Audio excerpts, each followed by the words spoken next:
What's going on, people? Let's talk about AEW Collision live from the Chartway Arena in Norfolk, Virginia. Happened hours ago, along with Battle of the Belts, right? There's a big old bunch of wrestling to be watched. So I figured, as I said a little earlier in some other video, maybe I'll share my thoughts after the fact. Why is that on? Turn that off. So yeah, I'll share some thoughts or whatever. I have a couple people that like to watch the wrestling things on the channel and whatever. So maybe those 2 or 3 people will care to hear these thoughts. We'll see what happens. I'll know when the views stay at 0 for the next foreseeable future, or go up to like 2, or maybe even 3. We'll see what happens. So here's the thing, right? I'm not gonna go down and go super in depth or whatever. I'm just going to share some personal thoughts on the whole thing, because I thought I should share more long form thoughts instead of these little short videos every so often. And since I do not recall the card all completely off the top of my head, got this guy right here. Remember this, the Ocho? It was the phone that I used originally when I started creating this channel and whatnot, It's a Note 8. I've always called it the Ocho because it just sounds like a cool name, Some of you might understand where that's from. And no, it's not Jericho. Obviously, this was before that. Little unknown movie called Dodgeball. Check it out sometime. It's pretty awesome. So here's the thing, right? Before I go getting into all this stuff, one thing that I will say is about just buying tickets, because I bought a lot of tickets in my day, right? It's probably pretty obvious, I suppose. But one thing that I'll just pass on, just some stuff to think about if you're ever buying tickets to stuff. So when you're looking at these seated events and stuff, and I guess even general admission type things like concerts or whatever, it's not uncommon for a venue to sell a certain amount of tickets, let those kind of sell out to some extent, and then release more tickets, days, weeks, months later, depending on what the time frame is of the show and how long the actual sale goes, right? Talking a Chili Peppers concert, those are often a year in advance. An AEW show, a couple months maybe. But either way, so if you look on there and you see oh, well, there's not so many seats left, before you go running off to eBay, if it's a ways out, maybe consider just waiting a little bit and see if other stuff comes in stock or whatever. Because it happens, right? Also, sometimes it's also based on they block off certain things for work that's being done, or they're not sure if they're going to be able to use certain sections based on the setup of the venue and all that, whatever festivities they're doing. So there's a handful of reasons that play into it. And also another thing is, if you're on Ticketmaster or something the day of, be a little patient, because as people are clicking on the different seats and whatnot, they kind of get held up in their carts for 7 to 9 minutes, somewhere in there. I forget what the exact time frame is. But either way, so what I think is the case for that, when those seats are coming and going, if you've ever bought tickets from there, it gets pricey, right? You click, so I assume a lot of people click on a ticket or 2 or 3, whatever number they need. Then they go to the checkout thing and they see all those extra fees and they're like, oh, I don't think so. Then they cancel it, and then moments later those tickets or those seats are released back to being available. So if you're online, when I was buying my Revolution tickets, you would see something, oh, this one, I'll click on that, then it's oh, this one's sold out, or this one's being used, taken up, whatever, however they phrase it. Then you see another one pop in. So it's one of those things, just be cautious of that so you don't necessarily buy a bad ticket. One thing I would suggest, if you go in there and you buy and you click on something and you okay, I think this one's pretty good, and like I said, you have several minutes to figure it out. So start going through and just kind of getting ready to buy it. But maybe if you have a phone or something else, you look on there too and see if anything better comes along before you check out over here. Because if it does, then just take this one. Just something to think about. Either way, here's the thing about the show, right? So I'll say right up front, this whole thing, it was a lot. I went in thinking, okay, I was thinking that it's going to be an hour of Collision and then an hour for Battle of the Belts or something, or just Battle of the Belts would be in place of Collision. I don't know. I was expecting 2 hours, and then I'd heard that sometimes they do Ring of Honor tapings, so I was okay, maybe 3.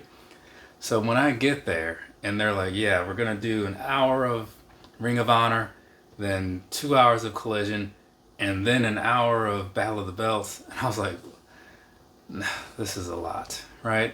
It's a lot for your money. It's the ticket price isn't bad or whatever. It's just, when you're expecting to be in there for this amount of time, and then it turns into this amount of time. Same thing happened to me the first time I went to a Ring of Honor taping. I thought it was going to be like an hour, maybe hour and a half show. They taped 4 weeks worth of TV that night, and I was like, I was wanting to see Britney Spears. She had a residency thing going on. This was in Vegas, So I missed that. But it was a good time, Saw a lot of cool stuff. But either way, so the event itself, right? The Ring of Honor tapings, not bad. I mean, I saw some people that were kind of cool or whatever. Cesaro was in the main event. I don't remember much else about it, but there will be some pictures if it's necessary. But the weird thing to me about AEW and Ring of Honor is like, I'm not sure where the line is. There are some people that are straight up Ring of Honor, and like that's pretty clear because you never see them anywhere else. But then you just see these AEW people popping up all the time, so you're like, what's even really going on here? But overall, still, since I don't follow the show a whole lot, it's pretty hard to be like invested in what was happening. I'll just see like names pop up. Oh, hey, look, Nyla Rose is here fighting that girl that works at the local wrestling things. So that's cool. But overall, it was just kind of like, it was something to see, right? Because it's been a while, but I couldn't get excited about it. And then you move on to like the actual thing that I was partially there to see, which was Collision, right? Because, Battle of the Belts being the other. So the Collision thing, it was cool. I say that isn't like I saw a lot of people that I liked. The whole thing overall still felt like it didn't feel important in any way. None of this whole night did, right? It seemed a lot like a normal WWE house show type of environment where it's just like a bunch of matches that just kind of happen. Though the house shows that I've seen from the WWE people like here, right? I feel like those had more people, which is kind of unfortunate, honestly. Since this is like a real televised show. But so like Edge was there, hadn't seen him in a while, The Righteous was there in some kind of tag match for like the triple threat titles or whatever they call those, I like The Righteous. I don't know why. The snapping thing is pretty cool, I do like that. But then past that, I've seen a couple of their matches and they're not bad, but I'm hoping that they become more relevant soon. Dustin Rhodes was there, right? So that's always nice. Hangman Page was on the card too. And the weird thing is like Hangman's kind of a local guy because he's from somewhere in Virginia. And last time he was on the show and at the same arena, he came out, he did a whole thing with CM Punk. This was before they hated each other or whatever that was. This time, like, Hangman Page is like making his return to Virginia. And like, he came out, did his match, and left. And I was like, they're not even going to let the guy, like, talk to the crowd or anything. It was a good match. They gave him a lot of time to have it, so there was that. I didn't care about it because, like, I didn't care about the dude he was going against. It was just, again, just a bunch of stuff thrown on the screen.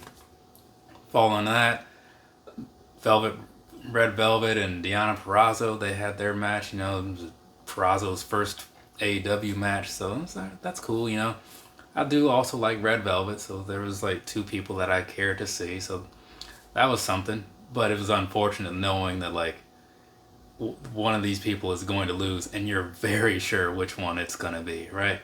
If it's obviously someone's going to lose, but it's nice going into it, like, this could go either way, and I'll be happy either way. But no, it was Chick's first match. Like obviously she was going to win, and Red Velvet. She kind of hasn't been doing a whole lot lately, which is also unfortunate because I do like her.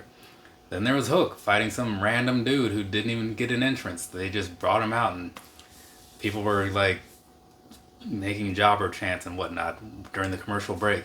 And he was cool with it. He was having a good time or whatever.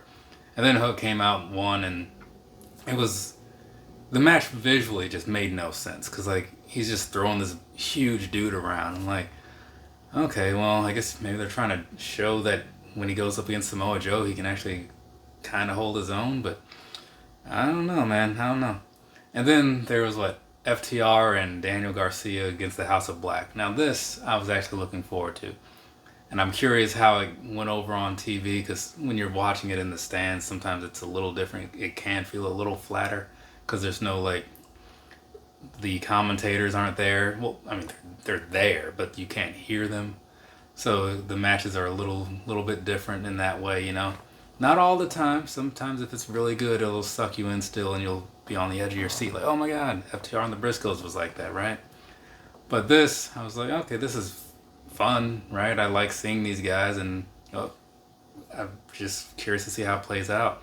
So yeah, and I honestly don't really remember a whole lot about the ending of it, but I'm pretty sure House of Black won. And so all in all, it wasn't amazing like the Collision thing, but because again, it felt like just a bunch of matches thrown at you that did not matter whatsoever. So I'll talk more about like how I feel about AEW and their little storytelling and just getting you invested on another day or something. But that was that. And then the Battle of the Belts thing, they went right into it. You know, like these guys are leaving the ring, and then you see on the screen like Chris Jericho and Sammy Guevara versus what Big Bill and Billy Stark or Ricky Starks, you know. And it was weird because I'm sitting there and I'm looking at it and I'm like, I'm gonna have to sit here and watch this match happen on the screen because it's happening in the building or around the building somewhere. I'm like, this is where I'm gonna take my little bathroom break, right? Because I've been here for like 3 hours, and so I leave to go and run to the bathroom. And behind the building, like where the windows are, you know, because like as soon as I leave the seating area, you can see them like actually fighting out there. And I was like, well, that's kind of cool, because I always thought that those segments were just kind of like taped at some point, and then they just rush the people to the ring, and then like they just kind of pick up there. But no, it was like a real time fight. So that's kind of cool. I still don't like the idea of sitting there and watching it on the screen because I feel like it's just weird, you know. But that happened. I forget what happened at the end. Oh, Guevara climbed something. He dove down into the thing, into this wherever to like do some flip onto the Ricky Starks. And I couldn't see what was happening because that's the thing when you're at the live events. Sometimes the visual is just not there. So he dives in, something happens, and then Ricky Starks won. And I was like, what? I'm not sure what happened. Was it like he dove on him and then like somehow Ricky Starks still like ended up falling on top of him or what? But then apparently like Powerhouse Hobbs was there and he like moved Ricky out of the way and then put him back over there to get the pin. You know, you got to rely on the replays once in a while. So there was that. And then like Julia Hart was there, and I'm a big fan of her. She fought Anna Jay, who was kind of back in kind of like her older gimmick that she used to wear, whatever.